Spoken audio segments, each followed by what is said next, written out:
I've just finished filming and recording the great Ninth Symphony, his final one, with Schiller's famous Ode to Joy, sung by chorus and soloists in the last movement. And I've come out of this experience, curiously enough, thinking about dates of all things, comparative dates, which is a thing I very rarely think about, having conceived an immense dislike for memorizing dates while studying English battles during a Shakespeare course at college. Agincourt and Crécy, ugh, when exactly was the 30 Years' War or the 100 Years' War? And yet, suddenly, after conducting this Ninth Symphony, dates began to swarm into my head. Look, I suddenly thought, Haydn and George Washington were both born in the same year, 1732. Exactly 100 years before Goethe finished his Faust and died. Crazy thoughts like that. Why in heaven's name, I asked myself, am I suddenly bedeviled by this kind of academic thinking? So I indulged in a bit of self-analysis, some free associations, and I now know why. The reasons lie deep in my emotional insides, and I'd like to share them with you. My associations led me back to the year of my own birth, 1918, the year of the great armistice, which brought the First World War to an end. Now I had the key. The password was peace, armistice, brotherhood. Ain't gonna study war no more. Peace, brotherhood, we are all children of one Father. Let us embrace one another, all the millions of us, friendship, love, joy.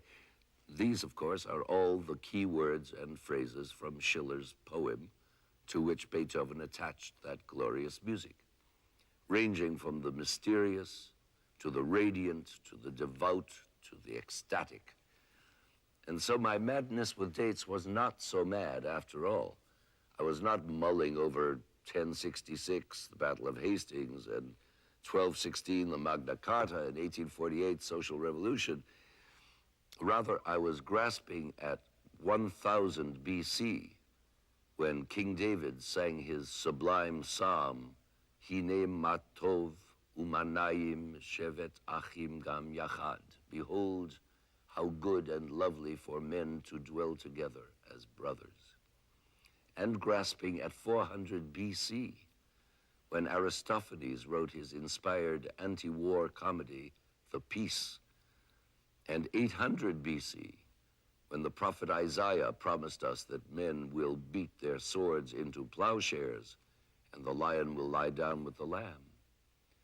And above all, that supreme date when the Prince of Peace, almost 2,000 years ago, pronounced the divine doctrine of Christianity, which has since encompassed the world.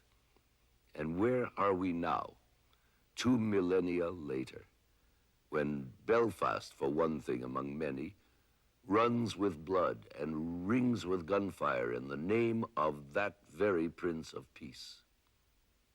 How long, O Lord? The dates keep springing to mind, and each one is a fierce accusation, a terrible challenge to what we pretentiously call our human race. Take 1824, the year of Beethoven's Ninth, with its Schillerian message of brotherhood written 4 decades earlier.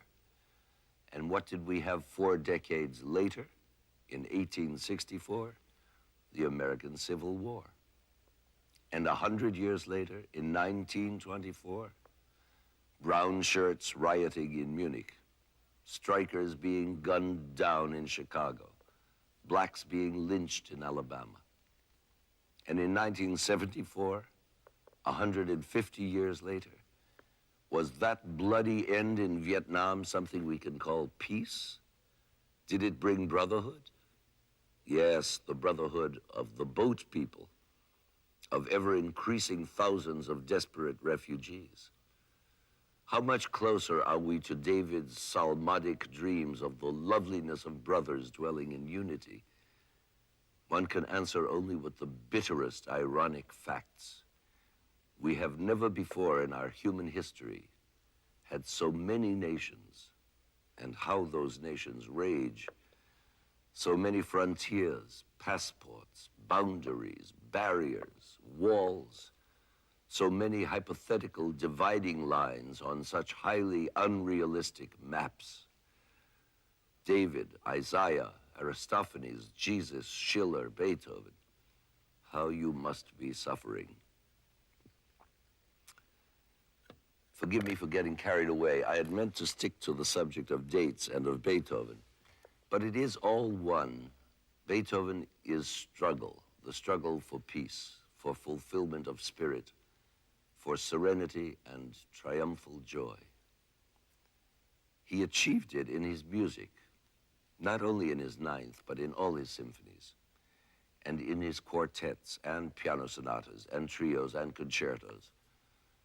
Somehow it must be possible for us to learn from his music by hearing it. No, not hearing it, but listening to it with all our power of attention and concentration. Then perhaps we can grow into something worthy of being called the human race.